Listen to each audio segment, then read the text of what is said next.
Alright, this is the second part of the video. I just kind of broke it up into two different segments because they're two different approaches. So like in the last one, I went up all right leg. And so something that really started to bother me about a year ago, I was getting tired of just constantly working the right side of my body. I was never working the left side. So I decided to do this technique, and at first I couldn't do it. And it took me a couple days of just constantly persisting and doing it, where I finally was able to do one step. And then a couple days later, 2 steps. And now I can do all 7 steps. So what I'll do is, since we have the bar here, is, the same thing with the right leg as I did. I put the left leg up, and then I just extend that. And now here, I just kind of put my hands on the bars here and just shift my weight forward. And use my face as well. And now just drag it up, drag my right foot up, and then I kind of use my abs and my hands just to kind of, to pull myself up the bar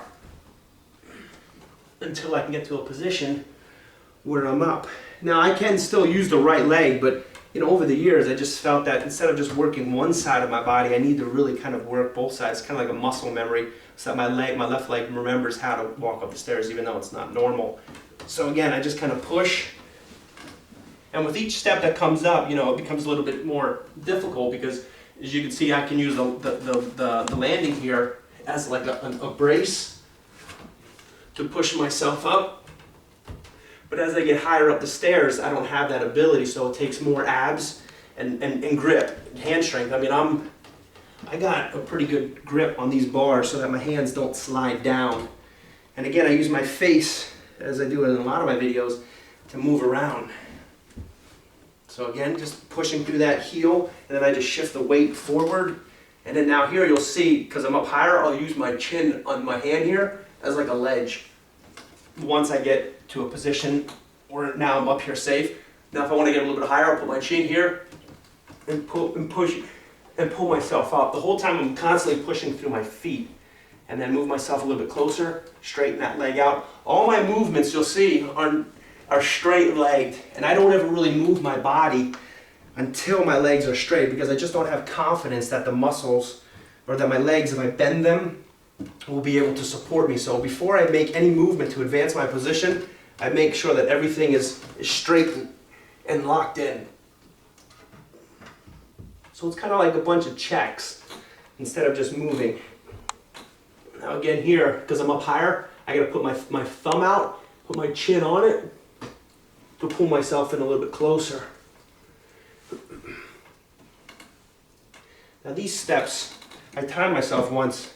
The first 7 steps, I think I was able to do each step in 10 seconds.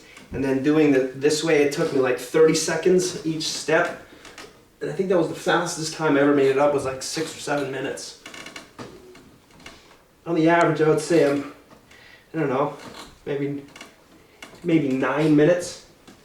Okay, now, I got 2 steps to go, but I ran out of banister, so we have to go to a different approach. So again, what I'll do is I'll turn my hand in this way so that I can push into it. If I were to put it this way, my arm obviously would bend and I'd fall down the stairs and it would be a disaster. So if I turn it this way, put this foot up. Now here's where the swinging motion forward, where you might be able to see, where I'll swing my weight this way and then I'll push through the heel. Okay? Now, my weight is on both feet, so I'm not committed to either step. And so what I'll do is I'll push with this and I'll pull with my right arm. And then bring this foot up here, my left foot up, and then just push through the heel. It's very important for me to push through my heel so my body doesn't feel real tense.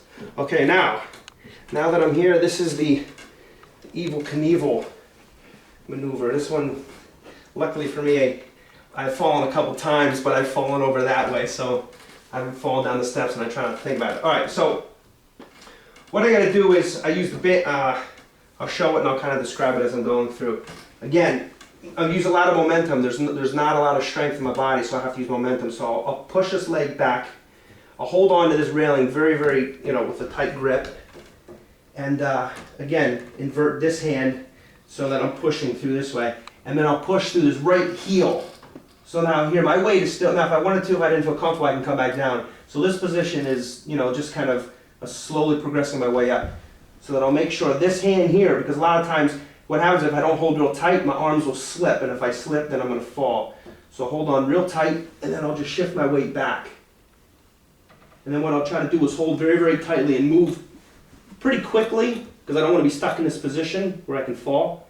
And so then I'll just bring this foot here, shift my weight just a little bit closer, and then take this hand, which was far away, I'll bring it one step closer, and then just turn it inside.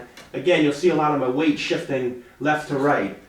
Now that I'm here, I gotta take this hand, bring it this way, but I gotta shift my weight now to the left here, so I can get up a little bit higher. Now once I'm here, I gotta take this left hand and turn it inside out. Now once I turn that there, I'm pretty much standing up, because then I just put a lot of weight through there, and then bring my other hand closer, and just bring my body closer until I'm finally up. So that's how I get up the stairs.